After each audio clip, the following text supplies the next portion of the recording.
This is Charlene Burke with Grow Because You Know. That's www.growbecauseyouknow.com. Welcome to Morning Mindset Cafe, where we gather to read Napoleon Hill's Think and Grow Rich, just a few pages at a time, and then discuss. Today I'll be reading Chapter 13, The Brain. In my copy, those are pages 211 to 216. Those that need a copy in the chat area or want something to reference as we're discussing, here's a PDF link. No download required. So let's get started, shall we? Chapter 13, The Brain, a broadcasting and receiving station for thought, the 12th step toward riches. More than 20 years ago, the author, working in conjunction with the late Dr. Alexander Graham Bell and Dr. Elmer R. Gates, observed that every human brain is both a broadcasting and receiving station for the vibration of thought. Through the medium of the ether, in a fashion similar to that employed by the radio broadcasting principle, every human brain is capable of picking up vibrations of thought which are being released by other brains. In connection with the statement in the preceding paragraph, compare and consider the description of the creative imagination as outlined in the chapter on imagination. The creative imagination is the receiving set of the brain, which receives thoughts released by the brains of others. It is the agency of communication between one's conscious or reasoning mind and the four sources from which one may receive thought stimuli.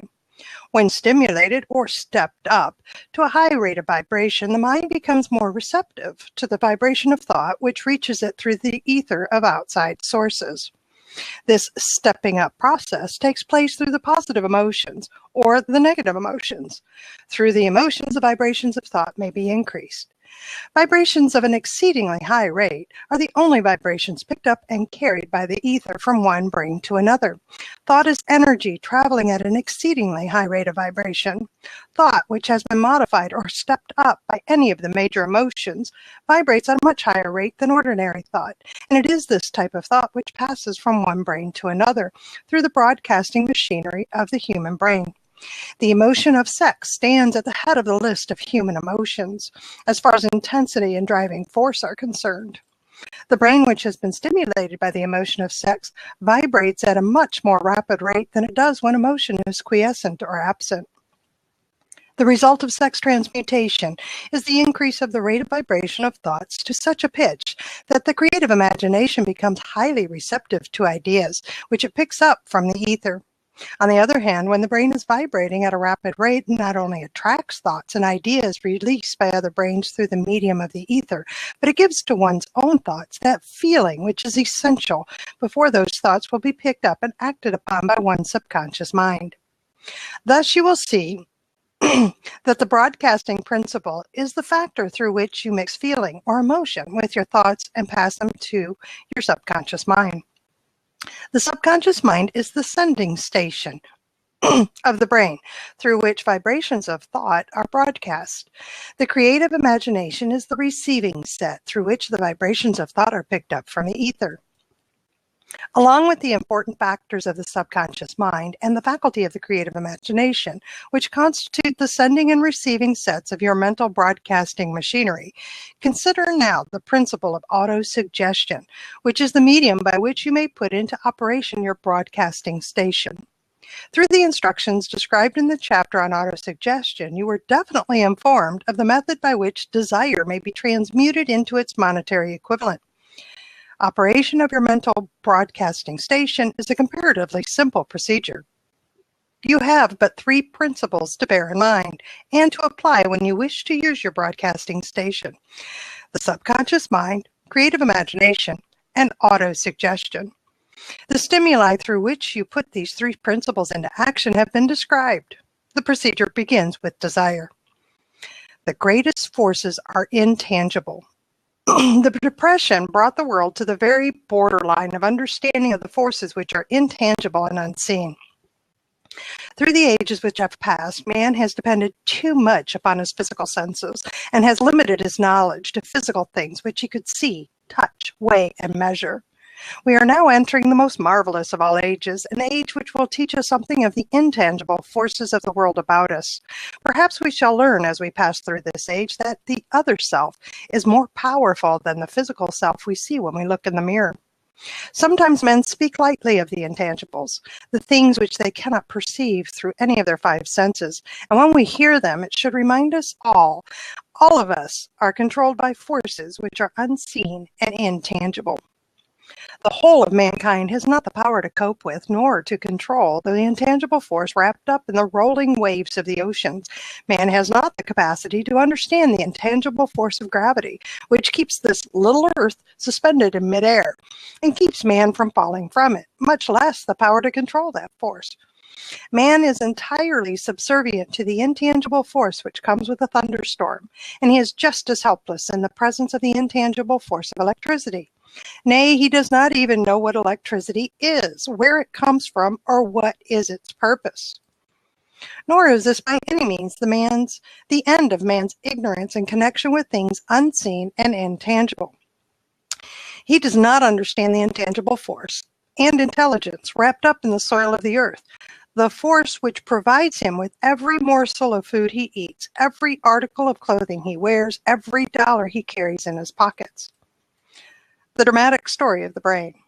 Last but not least, man with all his boasted culture and education understands little or nothing of the intangible force, the greatest of all the intangibles, of thought. He knows but little concerning the physical brain and its vast network of intricate machinery through which the power of thought is translated into its material equivalent. But he is now entering an age which shall yield enlightenment on the subject. Already, men of science have begun to turn their attention to the study of this stupendous thing called a brain, and while they are still in the kindergarten stage of their studies, they have uncovered enough knowledge to know that the central switchboard of the human brain, the number of lines which connect the brain cells one with another, equal the figure 1, followed by 15 million ciphers. The figure is so stupendous, said Dr. C. Judson Herrick of the University of Chicago, that astronomical figures dealing with hundreds of millions of light years become insignificant by comparison. It has been determined that there are from 10 billion to 14 billion nerve cells in the human cerebral cortex. And we know that these are arranged in definite patterns. These arrangements are not haphazard. They are orderly. Recently developed methods of electrophysiology draw off action currents from very precisely located cells or fibers with microelectrodes, amplify them with radio tubes, and record potential differences to a millionth of a volt. It is inconceivable that such a network of intricate machinery should be in existence for the sole purpose of carrying on the physical functions incidental to growth and maintenance of the physical body. Is it not likely that the same system which gives billions of brain cells the media for communication one with another provides also the means of communication with other intangible forces? After this book had been written, just before the manuscript went to the publisher, there appeared in the New York Times an editorial showing that at least one great university and one intelligent investigator in the field of mental phenomena are carrying on an organized research through which conclusions have been reached that parallel many of these described in this and the following chapter. The editorial briefly analyzed the work carried on by Dr. Rhine and his associates at Duke University, viz. What is telepathy? A month ago, we cited on this page some of the remarkable results achieved by Professor Rhine and his associates in Duke University from more than 100,000 tests to determine the existence of telepathy and clairvoyance. These results were summarized in the first two articles in Harper's Magazine. In the second, which has now appeared, the author, E.H. Wright, attempts to summarize what has been learned, or what it seems reasonable to infer, regarding the exact nature of these extrasensory modes of perception. The actual existence of telepathy and clairvoyance now seems to some scientists enormously probable as the result of Rhine's experiments. Various percipients were asked to name as many cards in a special pack as they could without looking at them and without other sensory access to them. About a score of men and women were discovered who could regularly name so many of the cards correctly that there was not one chance in many a million of their having done their feats by luck or accident. But how did they do them? These powers, assuming that they exist, do not seem to be sensory. There is no known organ for them. The experiments work just as well at distances of several hundred miles as they did in the same room. These facts also dispose, in Mr. Wright's opinion, of the attempt to explain telepathy or clairvoyance through any physical theory of radiation. All known forms of radiant energy decline inversely as the square of the distance traversed. Telepathy and clairvoyance do not. But they do vary through physical causes, as our other mental powers do. Contrary to widespread opinion, they do not improve when the percipient is asleep or half asleep, but on the contrary, when he is most wide awake and alert. Rhine discovered that a narcotic will invariably lower a percipient's score, while a stimulant will always send it higher. The most reliable performer apparently cannot make a good score unless he tries to do his best. One conclusion that Wright draws with some confidence is that telepathy and clairvoyance are really one and the same gift. That is, the faculty that sees a card face down on a table seems to be exactly the same one that reads a thought residing only in someone's mind. There are several grounds for believing this. So far, for example, the two gifts have been found in every person who enjoys either one of them. In everyone so far, the two have been of equal vigor, almost exactly. Screens, walls, distances have no effect at all on either. Wright advances from this conclusion to express what he puts forward as no more than the mere hunch that other extrasensory experiences, prophetic dreams, premonitions of disaster, and the like,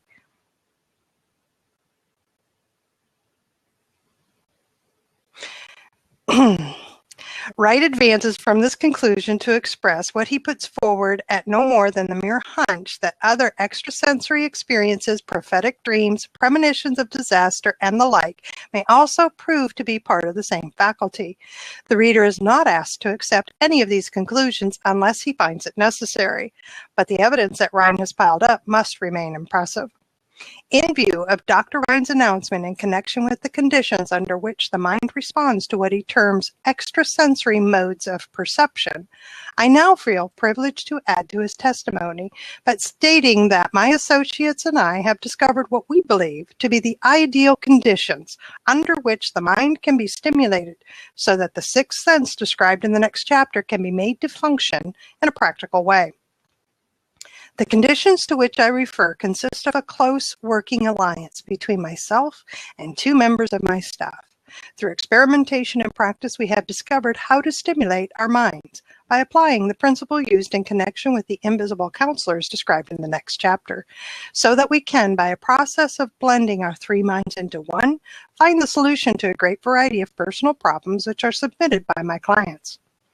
The procedure is very simple. We sit down at a conference table, clearly state the nature of the problem we have under consideration, then begin discussing it. Each contributes whatever thoughts that may occur. The strange thing about this method of mind stimulation is that it places each participant in communication with unknown sources of knowledge, definitely outside his own experience.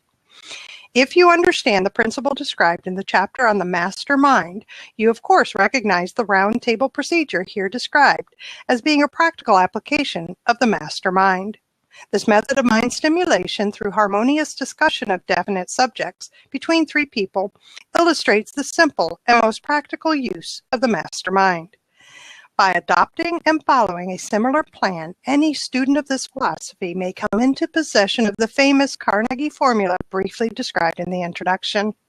If it means nothing to you at this time, mark this page. Read it again after you finish the last chapter. The Depression was a blessing in disguise. It reduced the whole world to a new starting point that gives everyone a new opportunity. Whew, you're still with me. Good to see you here. I know that was a long chapter. That was a lot of reading. Hi, Brian. Yes, it would be interesting to read the science at the time, the articles in Harper's Magazine. I want to welcome Yasir, Martin, Addie, Aljasha, I hope I pronounced that correctly, Bettina, Scott, Giselle, Anne, welcome. And thank you for sticking with me on this one. I knew it was a little long when I picked it out, but as I read through it, I realized how difficult it might be to actually have a discussion, quite honestly, because the beginning was a prep to understanding why the mastermind is so powerful. And I thought it important that we view the brain the way that, and we talk about it, the way that Napoleon Hill outlines it, as the recipient, as the transceiver, as with no transducers. It broadcasts and receives. And how can we get ourselves in a state? How can we get ourselves into that higher level of vibration so that we can tap into inspiration, hunches, what other people are thinking? And of course, the use of the mastermind principle. Hello, Eric Rashi. Good to see you here. And Lisa, everybody, it's good to have you with me.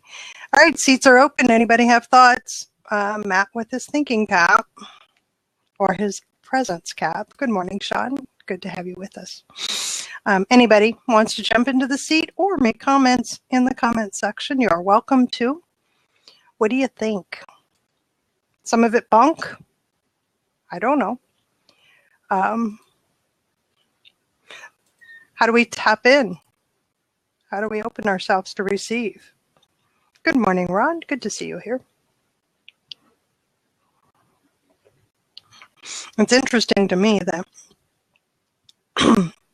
because I believe this, it all starts with the brain. And yet, we've already been taught through Napoleon Hill to this point that it doesn't all happen in the brain. It starts in the brain with the thought and the desire, but then it goes into action when we add the emotion. And yet we still must recognize, this whole chapter is about the brain, right? We still must recognize that it's through the brain that we receive the information or the thought. Yes, Star. And yes, heart is the part. Yes, it's a combination. And in this case, hello, Winona, good to have you with us. In this case, it is, we are talking about the importance of the brain and the recognition that rational thought really isn't. How's that? I don't know. Who wants to jump in and tackle this one with me? I'll be happy to start bringing in the science, but I really don't want to, because all it does is reinforce that thoughts can be random, but also that I can control them. Hey, Ron, welcome. Good morning. Morning. Yeah, as you know, I'm really into the rational thinking part.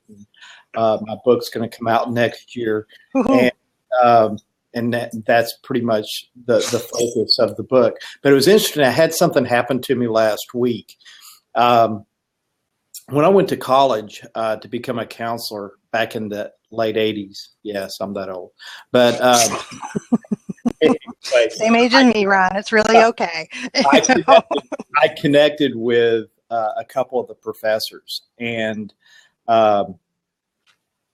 we've stayed in touch over the years. And so it was interesting last week, and in fact, it was last Thursday, I was, just doing my regular stuff in the morning, and I had a thought that came to me, and it was one of the professors. I just had a thought about one of the professors that I had worked with back in the 80s. And so, but I went on with my regular routine, and about 2 hours later, 2 or 3 hours later, I got a message on Facebook from one of the professors that said that the other professor really needed to get in touch with me. And so it was just one of those deals where I haven't thought of her probably a year or a couple of years. And then it was, I had the thought, and then 2 hours later, she was wanting to get in contact with me. So I thought it was pretty interesting.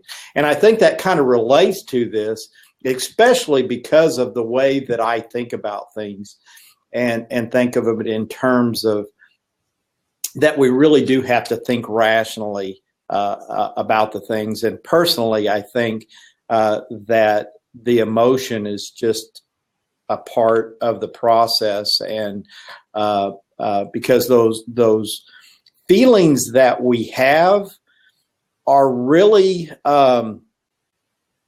they're just based on our values and our beliefs, and so our emotions can change based on the way that we think about things.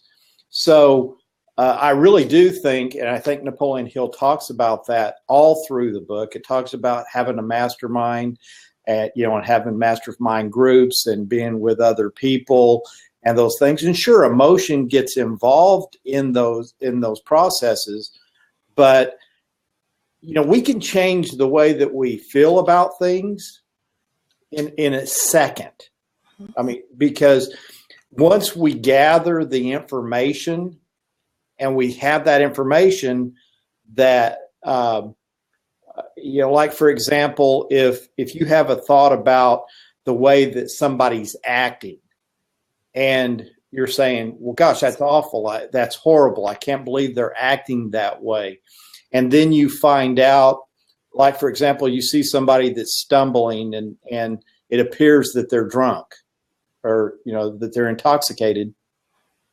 And so you're thinking, well, how could they do that in public? And then you find out that they're diabetic, and really it's a diabetic reaction. And so your feelings towards that event or that person changes immediately. And so I think that in regard to this, that, it has to do with, yes, it has to do with those vibrations and all those things. But once you get the rational part to that and you get your rational thought, the actions are going to be based on those thoughts instead of the feelings. So I don't know if that applies to what we're talking about. It does. And I'll tell you what was going through my mind as you're talking. You have to head out early. Wait a second here. We must address Matt. You have to head out early today. And I missed my Matt discussion. All right. Okay. You do know that means you have to get on tomorrow morning. Yeah. You, just so you know, right? Yep. Okay, good. As long as you know that. Yes, Brian. Or if you have physical things that are occurring. So what went through my mind is very similar to what Sean was saying. Our mental state or our emotional state is within our control. And tie that to what I'm learning how Napoleon Hill is trying to articulate it and teach it, says that I'm the lover of the rational and the logical. I am. All I can say is that my family calls me either Data or Spock. I mean, it just, just leave it to Charlene. She'll bring it down to earth and say, well, we might want to look at it this way and calm things down and what have you. So I am a lover of that. And I'm a lover of reason and more information. Give me more so that I have the best possible to make a decision. And yet, I think we must recognize what Napoleon Hill is telling us, that thought alone isn't enough. In order to achieve greatness in any way, in order to achieve or attain the goal we've set or that desire that we've put out there, it has to be backed up with a strong emotion. Otherwise, it's not sustainable. And where's the motivation? Where's the reason to do this? So if we recognize that, then we have the control. So what he said in the previous chapter was about replacing those negative emotions with positives, because we can, and do it, learn how to do it on purpose so that it propels us forward. It gives us the energy to keep going. It gives us something to tap to physically keep going, but also mentally when we feel drained and incapable of drawing on anything within ourselves. And that's when we can draw on that infinite intelligence outside of us. just a thought, random thoughts actually that came out of that one in response to what you were talking about. What do you think? Yeah, on every test that I've ever taken when it comes to like the Myers-Briggs and those type of tests, I'm very. It's interesting because on the emotion side, it's very high for me. Mm-hmm. Yet, I still. Yeah. Are you an I or an E? Oh, I'm an E. See, I'm an I. Yeah, I'm going to trust my own self before I trust somebody else. So, which really seems to be, I think that brings the yin and yang all together because for me, because I really do believe that we have to make sure that, and because, it says, as a woman thinketh, so she is. Mm-hmm. And so I think that's where we have to start with it. And I think you're absolutely right, though. I'm not saying that emotions have to be out of the equation. Oh, I didn't hear that. Yeah, because that is what drives us. It's those emotions that drive us. I just think that we need to make sure that our thinking is in the right place, I can concur with that. So that we are emotionally stable, and which is going to end up causing the right actions instead of reacting to things. Yes. When we go through that process. Yeah.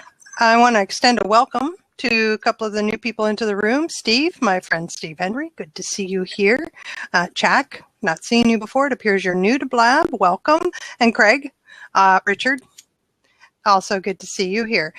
And I think, honestly, this is where Napoleon Hill is coming into play to say that our control comes from our thoughts, that we can control our emotions through our thoughts.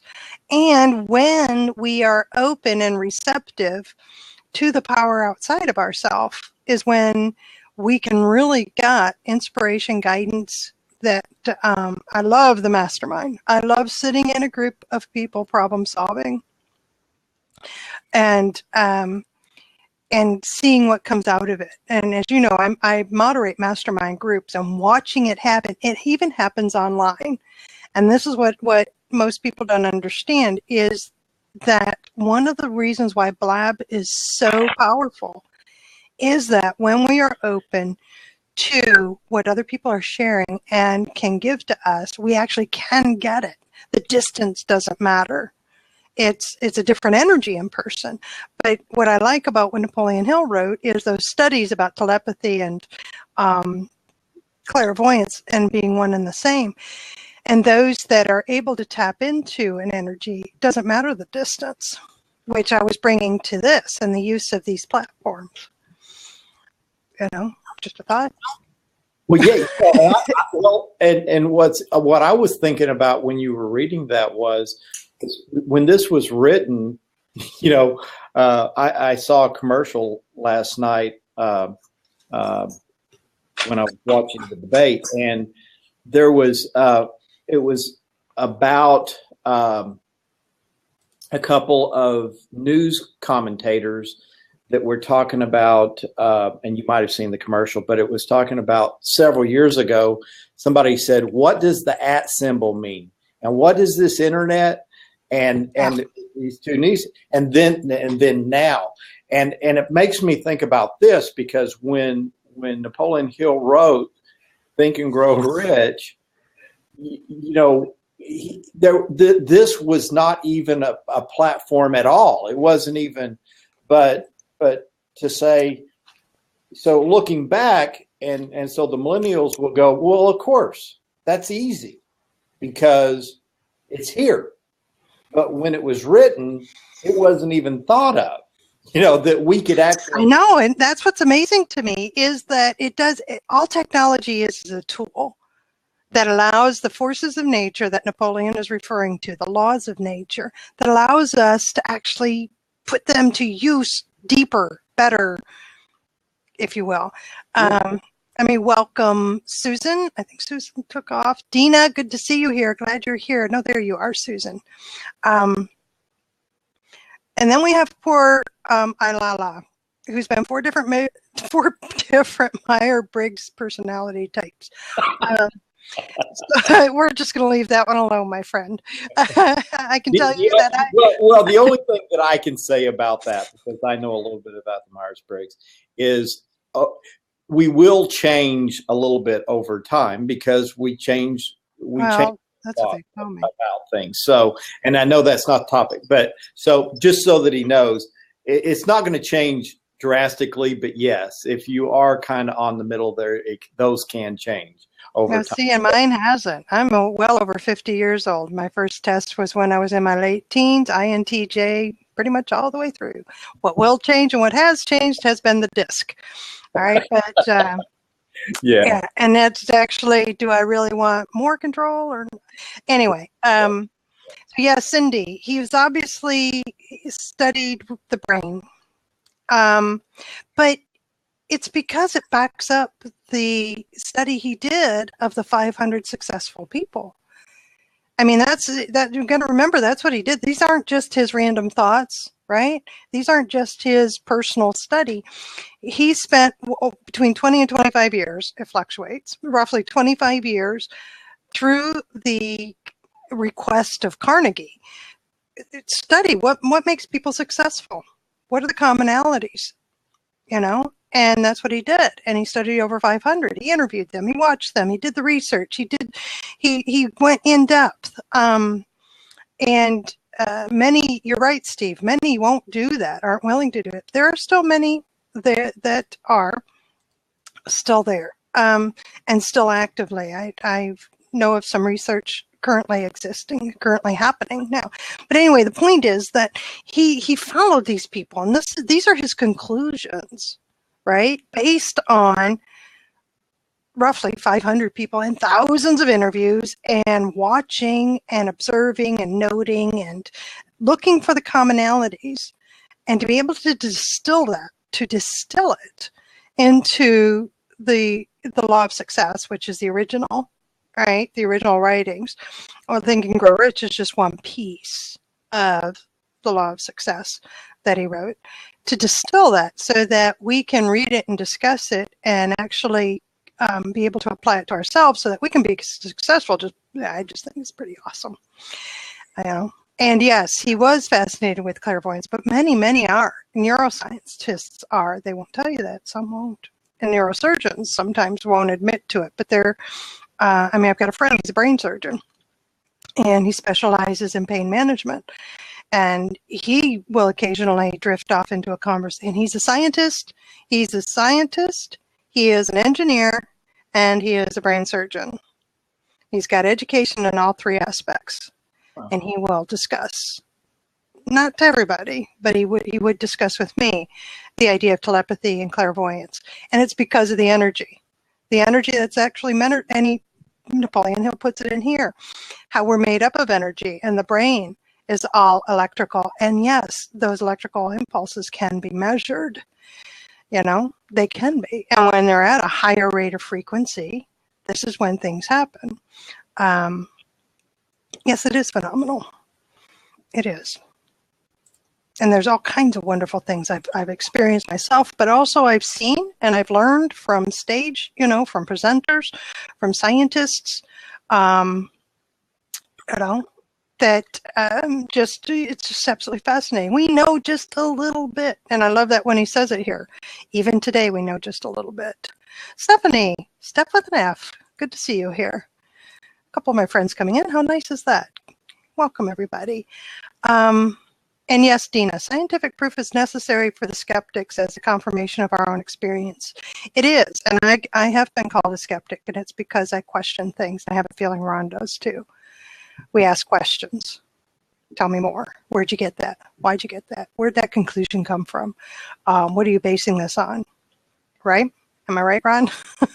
Yeah. That's absolutely right. So jump in, Ron. What else you got? Gosh,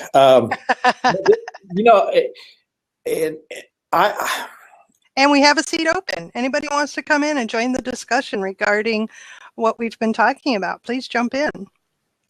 Yeah, I do find this fascinating. And again, I thought it was interesting last week because I really don't spend a whole lot of time thinking about telepathy and, and the mind and what we do. And I'm shocked. but one of the interesting things is that there's just things that just cannot be coincidental. But it seems like, for the skeptics, the ones that just say that's absolutely that can't be, that it can be this way, they say, well, that is coincidental. But how can it be proved either way? But there's just so many things. But what is coincidence? Yeah. What created the coincidence? Really. So that's a question I would ask is, so what is coincidence? And that the idea is that, and the reason I ask it is that it's simply a word that we assign to an instance that we can't or are unable to explain further. And there's a lot of, varying experiences brought into play. Things happen just as you had when you thought of somebody and a few hours later. That happens to me all the time. The more I'm in, and here's the way I see it, and when I look back over my life and the way I am today, the more in tune I am with who I am, what I'm doing, the more focused I am on the betterment of me and moving forward, the more receptive I am to those kind of thoughts. And it's not even woohoo to me.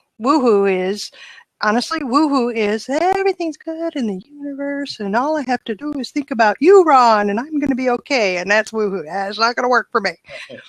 But instead, when I am good, when I am solid, when I am fully aware of who I am and what I'm moving towards, I have thoughts of people and I get contacted by them, or I've done this for years. When I've been thinking of somebody more than just a moment or two, then I make the phone call because something's up. I need to be in contact with them. That's how I take it. And it happens in business as well. It's not just a part of the process that I must follow up. It is, I've been thinking about that last call I had with so-and-so, Ron, for instance. Maybe you and I had a business conversation last month, and out of nowhere I'm thinking, well, Ron, I wonder how he's doing, because we had that conversation. I haven't heard from him. Nothing serious was going to come of it in that, no contracts, proposals, or anything like that, but it was just like today, this kind of conversation. And then if that passes, I move on. But then if it comes back, I was thinking about Ron earlier. That's my signal. I need to call you. I need to be in touch. So I understand part of what he's saying here. I don't label that as telepathy or clairvoyance. I have been able to predict things without realizing I was predicting. But again, it's when I'm really in tune with myself that I'm able to do that. Just things that I note. Well, and you use the word in tune, which kind of goes with intuitive. I think it is that there's that intuitive nature, and just getting this. And it's not necessarily a gut feeling. It doesn't go into the feelings, but it's being able, because all intuition really is being able to put the pieces of the puzzle together in your mind, so to bring things together. So I think you're right. And it's that puzzle, almost the puzzle of life and the people that are involved in your life. And it's that connectedness, and yes, that connectedness we can tap into. Yeah. Have you ever been in a mastermind situation? Not a formal mastermind group, but where you are combined forces to solve a problem. Oh, yeah. And the inspiration that happens, the sudden thought that that somebody else was thinking. I see this in engineering groups. When I was an engineer and I was a design engineer, we did it. Half of them will never admit to that, but it's true. I mean, you're sitting there and you're thinking, we're in the middle of a design. Hey, I just did this formula. This is the way it came up. It's not right. I know it's not right. And somebody else says, yeah, I was just thinking that it wasn't right. This is what I came up with. And suddenly you say, no, that's not it. But let's take a leap and add this figure in, or this section or this subset is, we forgot the velocity. We forgot to bring in, viscosity or something, length and breadth and all that happens when a team is coming together to try to design something that hopefully is going to work.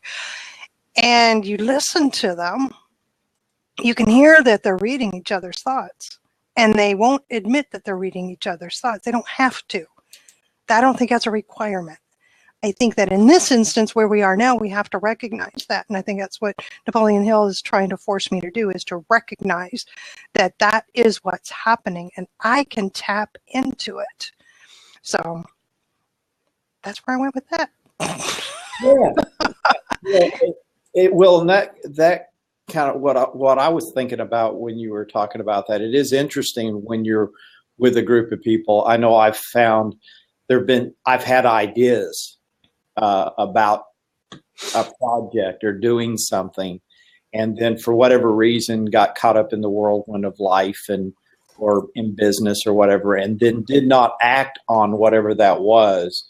And then all of a sudden somebody, a colleague or another person within the business that I'm in, actually did whatever that was, and I'm going, hey, wait a second. And I didn't talk about it to anybody, but they did it. And that's kind of one of those deals where it's almost like, you have an invention for something, and for whatever reason, you either dismiss that invention or that idea of something that you're going to do, and then you see somebody that did it and they had great success with it, and you're going, hey, I had that idea.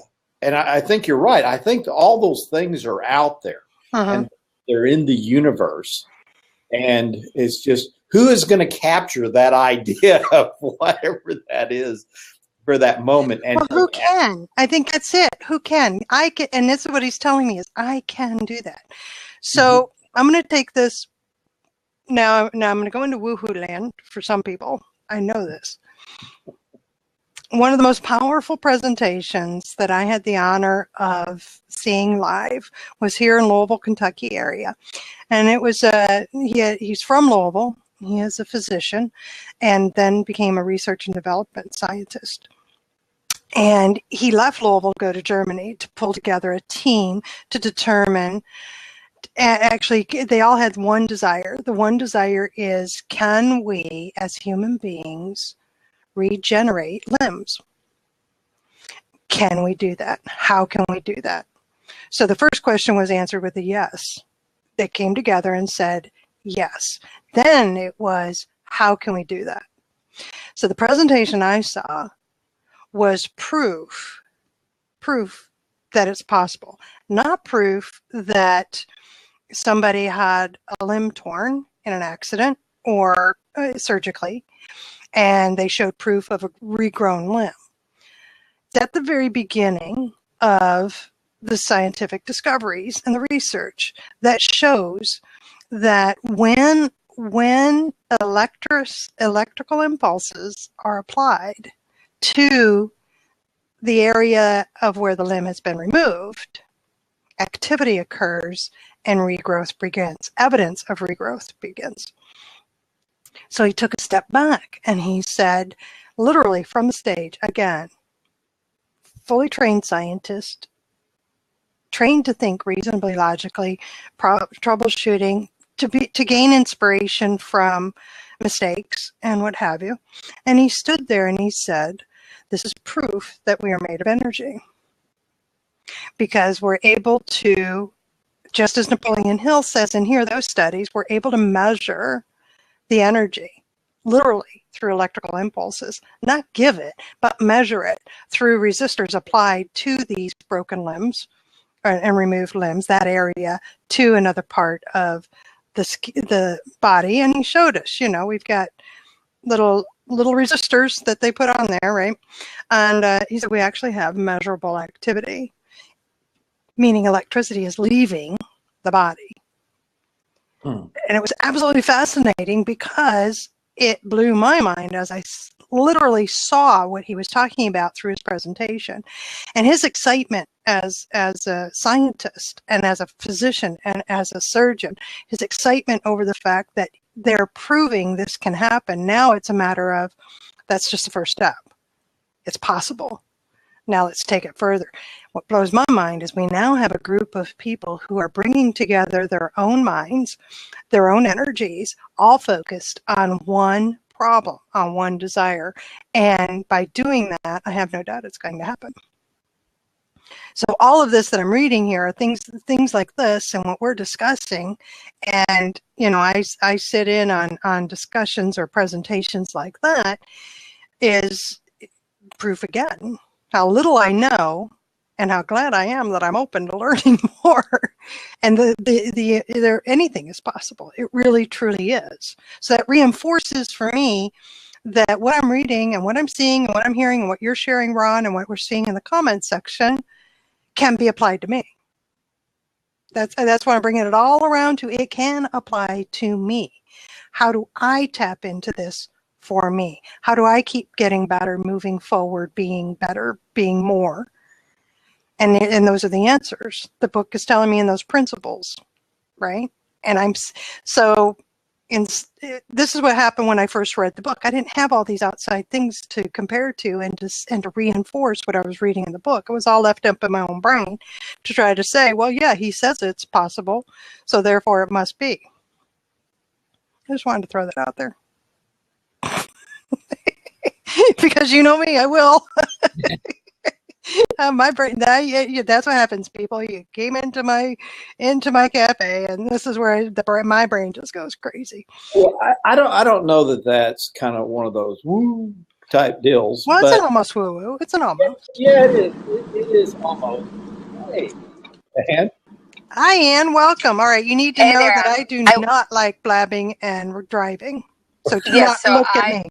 I'm not looking. I am not looking. Thank you. But I just wanted to take this opportunity to have us host this conversation. So thank you very much.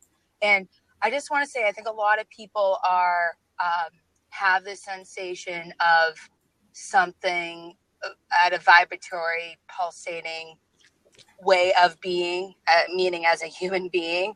And they're just very overwhelmed. They're really not quite sure where to start. So bringing it down to the mainstream and the general public, as far as lay's terms are concerned, I think is vital in not scaring the masses away into their natural state of being and nurturing that nature. Excellent. So, I love those thoughts. Thank you, Ann. Absolutely. Thank you. Welcome, Dina. Hi. Good to be part of your chat here. What I wanted to share with you, but sometimes texting it takes so much time and you can't really say everything. So I just said, maybe I can say that verbally. In connection to the point of, the proof, having proof of things.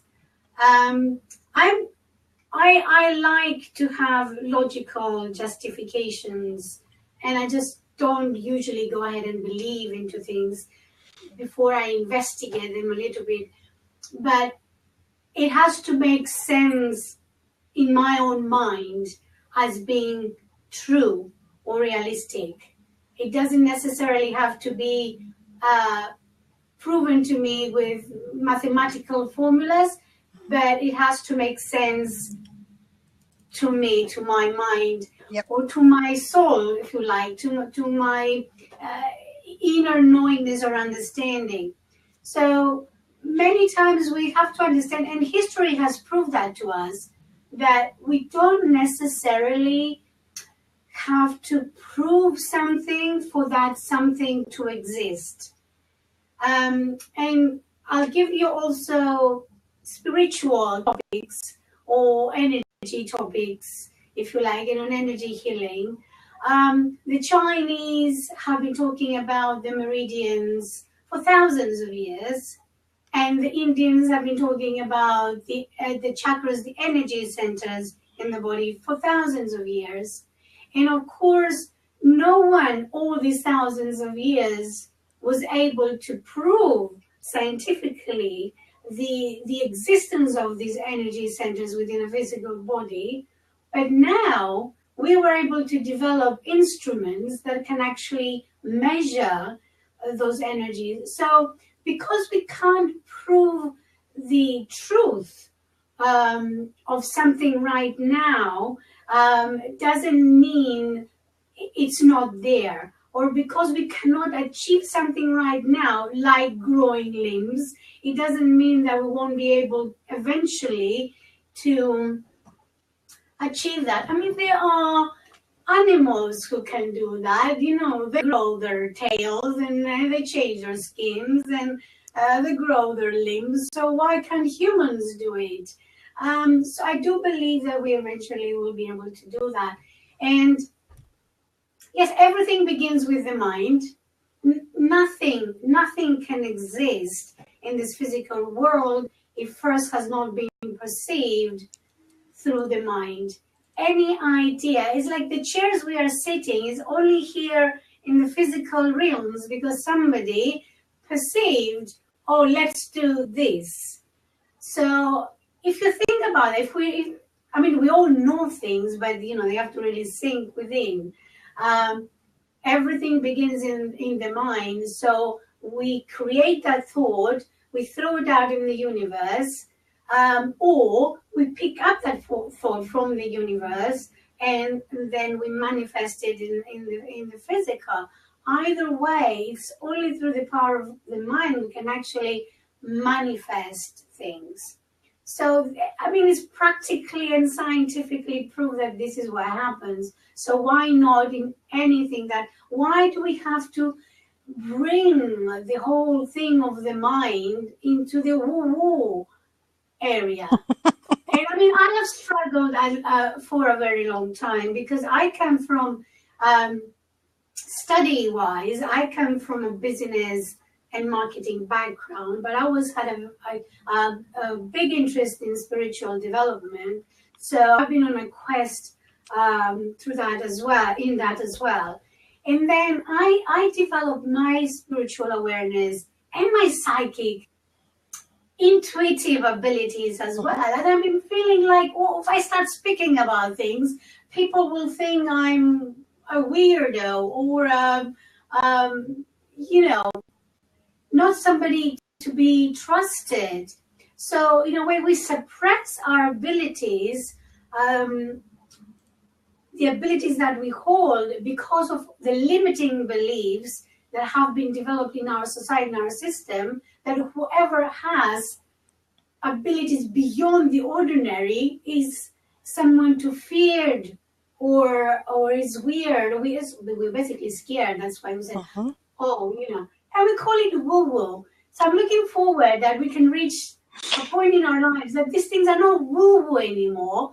Mm-hmm. It's part of life. So I do business coaching. I do speak about all the practicalities of how to grow business and marketing or whatever. But I have to bring intuition into it as well. I have to pick up information which are not there only onto the the practical and the physical, and that's for the client and for me as well. So let me explain woo-woo. Let me explain woo-woo, what it is to me and why I even use the term. Woo-woo is what I apply to somebody who lives solely in the realm of the emotional or what they term as the spiritual. They're not doing jack diddly squat with it. They love to sit with a vacuous smile on their face and, this is all that life is. And the interaction with others is limited. They're not sharing of themselves. They're, this is all that like, and literally, I come across them either personally. I love them. I love them just as much as any other God's beings. And they just don't offer anything to me. And that's why I bring the woo-woo, which is, oh, life is just fine. All you have to do is relax. And I'm sitting there, and trust me, this has happened, sitting there looking at them saying, I'm friggin' homeless. I have cancer. I have just been given a diagnosis of something else. I got some big deals going on, and you are telling me, and literally, you're going to be okay because I am here and I can make you well. No, you can go away now. You're not giving me anything. You're just sitting there spouting things. And I follow you and I watch you and you're not doing anything. That's where the woo-woo comes in. Woo-woo does not apply when somebody is sharing their intuition, when they are backing it up with a care, when they are wanting to connect, when they're talking like you are, Dina. You know, I trust my intuition over anybody else's, but I also listen to somebody else when they have an intuition that they want to share. I have this feeling, I have this feeling that you're headed in the wrong direction. That's not woo-woo to me. Metaphysics, quantum physics, quantum mechanics aren't woo-woo to me. The metaphysical, the true spirit, knowing that we're all full of energy, that's not woo-woo to me. So I just wanted to explain where I was coming from, okay? Yeah. It's how we interpret things, isn't it? Yes. But not everybody's interpreting the same in the same way. Correct. It's very interesting because interpretation is so important. I was participating in a marketing lab a few days back, and there was a conversation about what's marketing, and every person has a different idea and perception of what marketing is.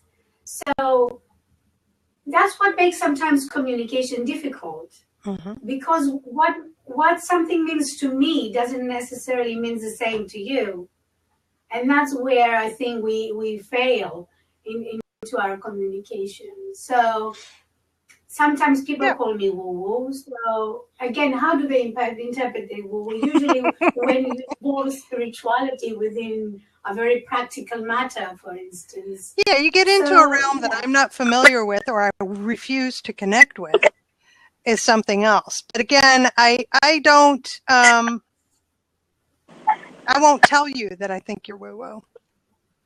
I will respect you enough that I won't tell you that, because I know that you believe whatever it is that you believe, and I'm happy for you. It ain't going to work for me. But internally, I'm thinking, this ain't going to work for me. You're off in woo-woo land. I'm going to go over here. So that's